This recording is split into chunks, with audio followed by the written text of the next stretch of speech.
Wow, Edward! Ang ganda naman ng bahay mo. Oh, simula ngayon, Scarlett. Dito ka natitira, ha? Masanay ka na. Matanong ko lang, bakit pala gusto mo akong panagutan? Eh, di ba, iniwan mo na ako? Scarlett, hindi naman talaga kita iniwan. Alam mong, kinailangan ko lang sumama ng matagal sa ibang bansa. Kasama yung mga magulang ko. Ang importante, nandito na ako, Scarlett.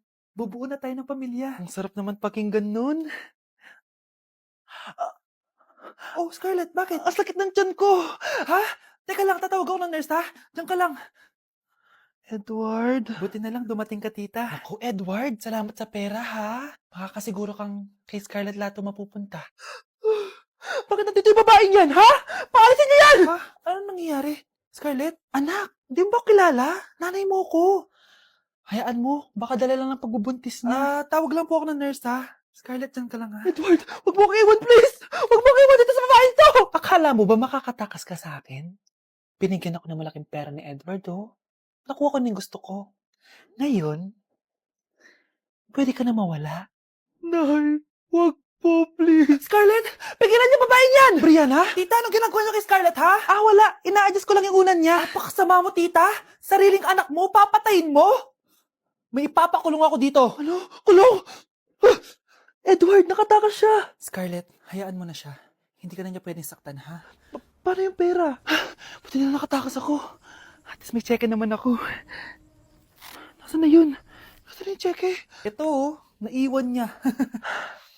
Thank you, Edward. Masaya ako para sa inyo, ate. Scarlett, Brianna, hanggat nandito ako, poprotektahan ko kayong dalawa. Paano yung step na yun? 1. Ha? Oh, Scarlett, anong ginagawa mo? Nay, nagpa-practice po ako. Pangarap ko po kasi sumikat parang mga K-pop. Seryoso ka ba, Scarlett? Sa ganyang itsura mo? Manalamin ka nga. Grabe ka naman, Nay. K-pop, K-pop. Okay, class. Ano ang pangarap niyo sa buhay? Ma'am, gusto ko po maging doktor. Wow, maganda yan. Pagbutihan mo, Samantha. Ikaw, Scarlett. Pangarap ko pong sumikat parang mga K-pop. Seryoso ba si Scarlett? Sa itsura mong yan, hindi ka tatanggapin dun, Scarlett. Gumising ka. Tandaan niya to. Kakainin niya yung mga sinabi niya sa akin. Matutupad ko lahat ng pangarap ko sa tulong ng vitamin C serum ng Garnier. Gawin mo akong fresh at glowing! #HiyangCheck. Sa wakas, matutupad na yung pangarap mong glow up. Humanda kayo. Mare, yung anak mo, nagpa-perform sa TV. Talaga ba, Mare? Ako ay torpe pa noon, pero nagbago na ngayon. Now I have the courage. Sikat na yung anak ko! I have you. Ikaw at ako under the sun. I'm going now that I found the one. Kaniya'y ba't ngayon pa lang? Skin ko ay hiyang na hiyang. Ikaw at ako, we're gonna shine. Nothing can stop us, it's our time. Ready to show that you're the one. Skin ko ay hiyang na hiyang. Go and find your Garnier. Kung hindi siguro ako nag-video-video dati sa TikTok, wala siguro ako laundry shop ngayon. You've got to love me for what I am, for simply being me. Don't love me for what you intend, the hope that I will be. And if you're only using me to feed your fantasy, you're really not in love. Kakarating lang namin dito sa Vietnam at ano pa bang gagawin natin? Titikim tayo ng convenience store food. Hello, umuulan, tara na! Guys, hindi humihinto yung mga sasakyan dito kaya tatawid ka talaga. Update guys, buhay pa ako. At hulaan nyo kung nasan ako. O diba, walang ganyan sa Pilipinas. First time namin dito sa Vietnam. Kaya naman excited ako kung ano ba meron dito sa convenience store nila. Kita nyo naman, ang dami din choices dito. Guys, may paanong manok dito oh. Check out natin to. Guys, parang asarap na tong Nutella banana oh. Guys, tignan yung hotdog dito oh. Kinakain daw to ng hello kaya i-check out na natin to. Tignan nyo yung mga drinks nila dito, parang lalagyan na lang ng ice. Parang masarap to guys oh, tong kulay ube. Yung pang what? Hala guys, may Vietnamese oh.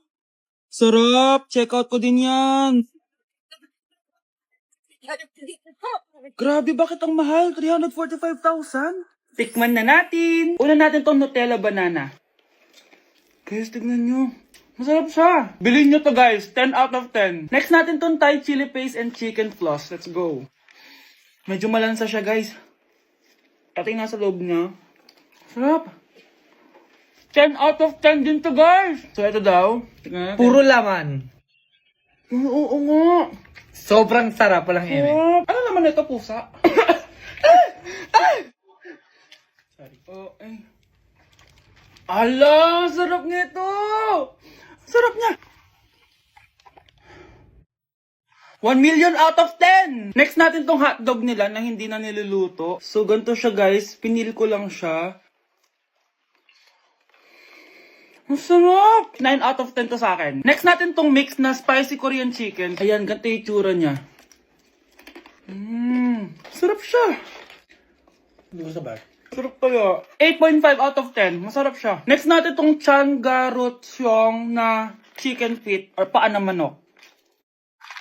Chicken feet talaga siya. As you can see, boneless siya. So, wala na ata siyang obo. Boneless siya. Ayan, guys. Hindi pala siya boneless. May buto siya. Oh. Ayoko siya. 2 over 10 lang siya talaga, guys. Okay, next naman itong mga barbecue nila. Ayan, iba't ibang flavor siya.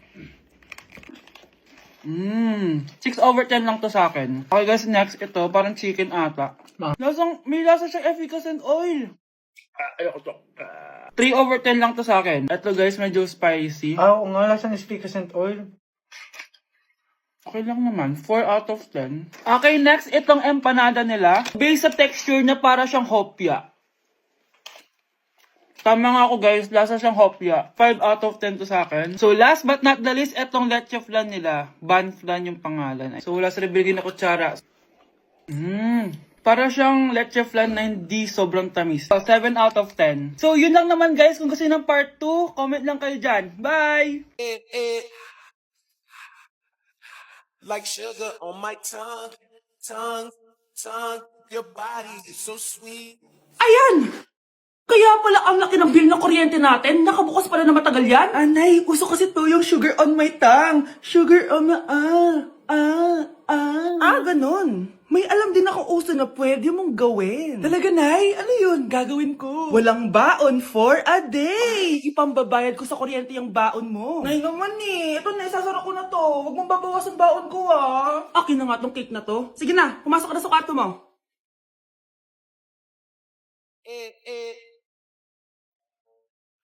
Like sugar on my tongue. Hi guys! So samahan nyo kami, pupunta tayo ng Bacolod. So ayan, nakadating na kami at pagdating nga namin, sobrang lakas ng hangin, grabe. Sa airport pa lang, ramdam ko na yung saya ng Mascara Festival. Kaya lalo ako na-excite. Hala, may paganto pa ang Horizon Management, parang artista talaga. Char. Dahil kilala sa chicken inasal ang Bacolod, abay syempre kailangan natin tikman agad yan. At grabe, bagong luto tong piyaya na to, kaya sobrang lambot ng loob niya guys. First day pa lang, ang dami na namin napuntahan. Gaya ng San Sebastian Cathedral at dito sa The Ruins, grabe, parang ibang bansa yung feels dito. Must visit talaga to guys. Pagkatapos nga namin gumala, nag-crave yung mga kasama namin ng seafood. Grabe, ang sasarap dito, promise. Next day is BP Day guys.